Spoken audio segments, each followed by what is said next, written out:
Hey everybody, this is Jim at SP500chart.com using time-honored techniques to understand modern markets, featuring daily technical analysis videos of the S&P 500 index. It's about 6:30 p.m. on the East Coast here, just a little north of Atlanta on June 26, 2012. Before we get started, I just need to bore you again with the same information that SP500chart.com and this video are for educational purposes only. Nothing stated at the site or in this video is intended to be used as investment advice. I can draw lines on charts, but you have to draw your own conclusions from your own research and make investment decisions that are suitable for your personal financial situation. I am not a licensed financial professional, just a guy who draws lines on charts. And we're starting the day off looking at a 15-minute chart of the S&P 500.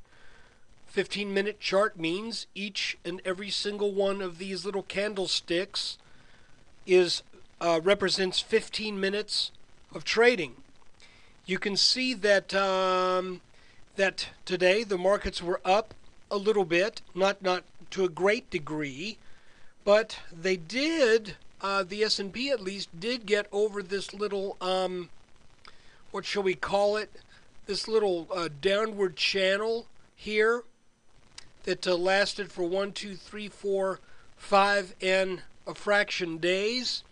Now the way that move took place, I'm not thoroughly convinced of it yet, because it really had trouble getting over this area that we know to watch, because this trend line right here has represented trouble for the S&P for roughly 2 months and a fraction. And is that, did I do? No, 1 month and a fraction. Well, it depends upon how you measure. Yeah, 2 months and some. Wait a minute, I'm looking at that all wrong. It doesn't matter. This line has been trouble for the S&P since way back here, which was, that was the middle of May. So no, it hasn't been that long. It's been about a month and a half.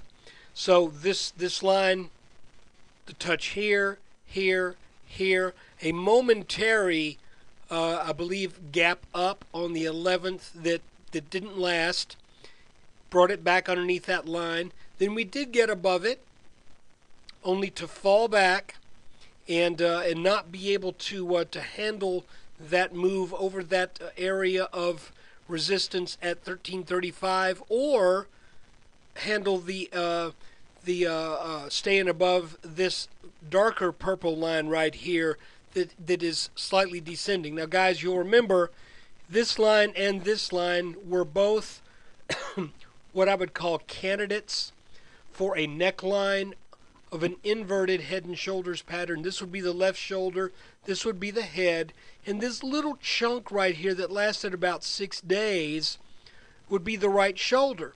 And I've got kind of a theory as to why, when we got over this line, we came back down.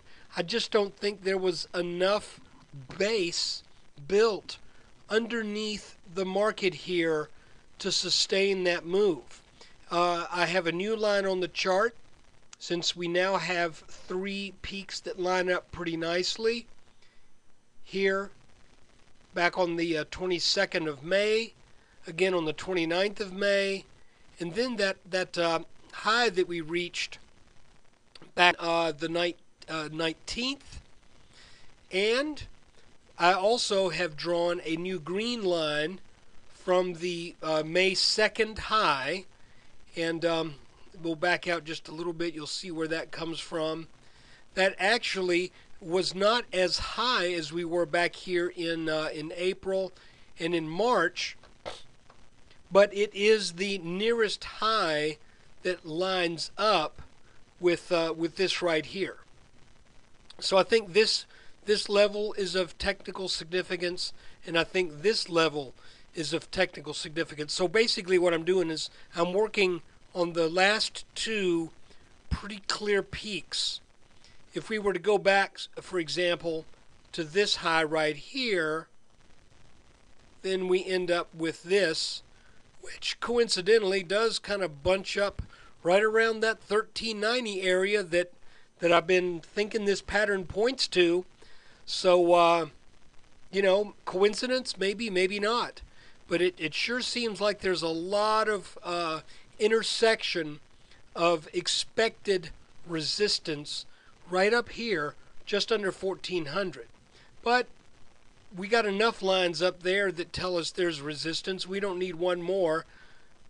But what we do need is a line that tells us that the market has overcome at least some short-term trend lines.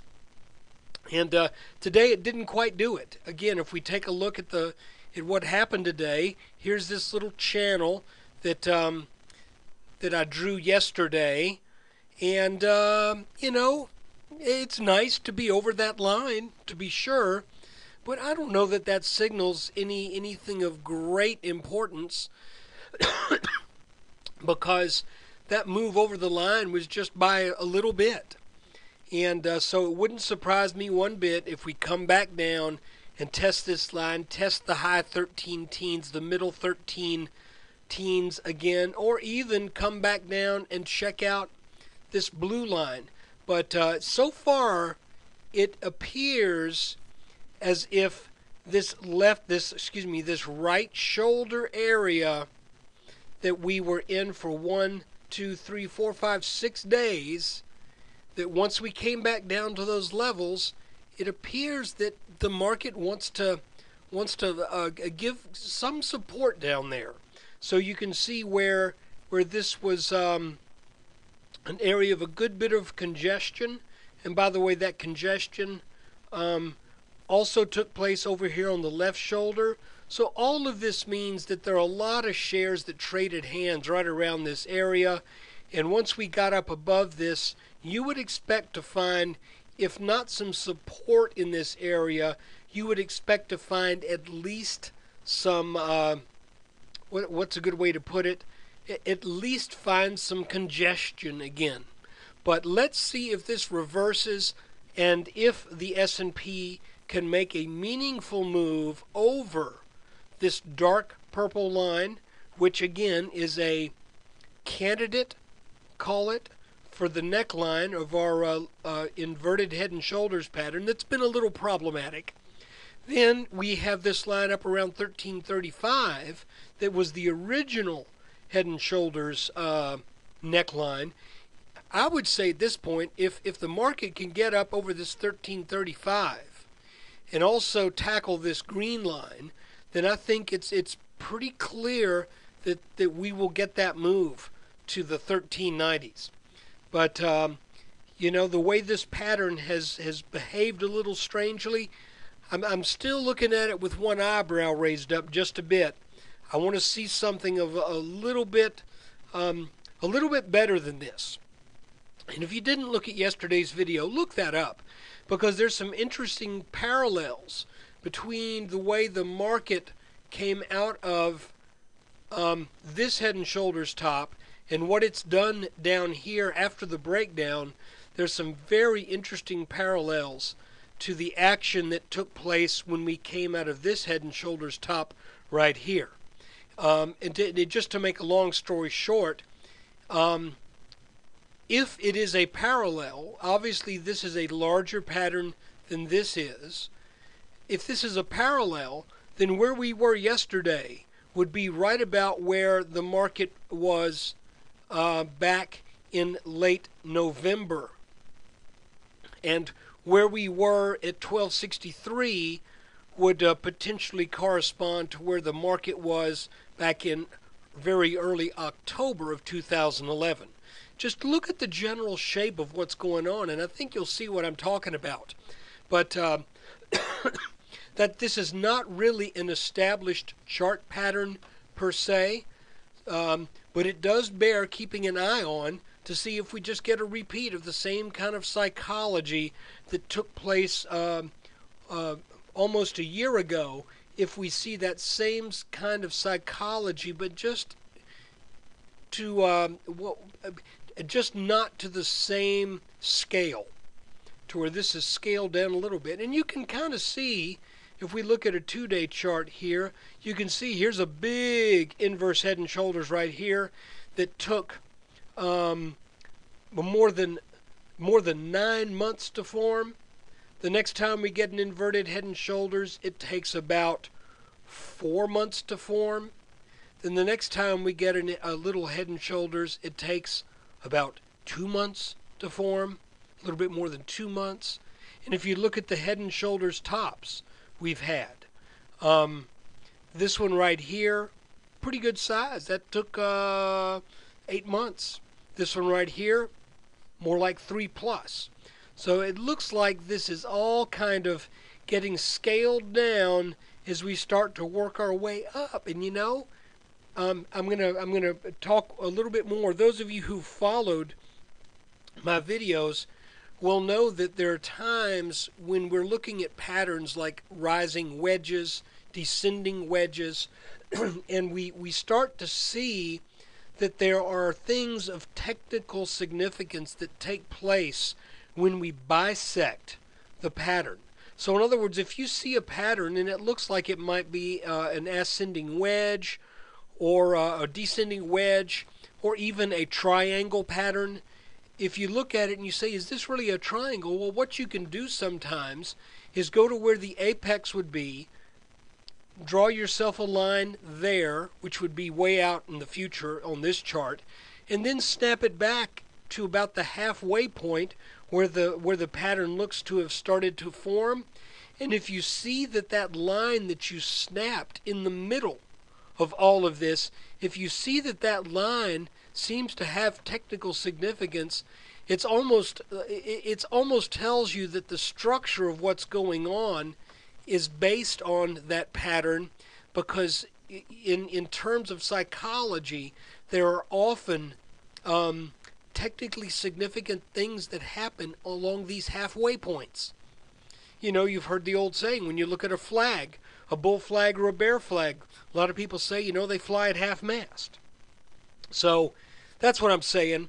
It's just kind of interesting, and it's almost like if you look at a fish skeleton, it's almost like this is the head of the fish, and as you work your way back to the tail, all of the structure kind of shrinks down.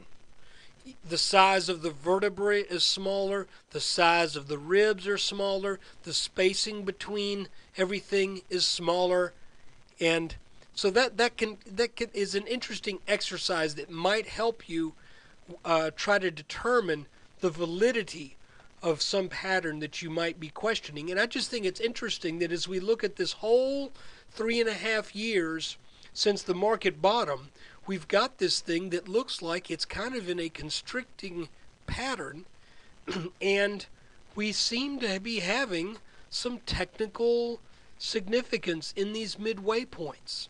So just more food for thought. Look, guys, sorry to wax on, but, well, wax on, wax off. Sorry to go on too long with that explanation, but I hope you got something out of it. Thanks to everyone for taking time out of your day to look at this video. I hope we start getting some good signs, some clearer signs than what the market has been revealing to us over the past 2 or 3 days. It's been a little bit of a perplexing situation. So let's hang in there, see what happens. Take care.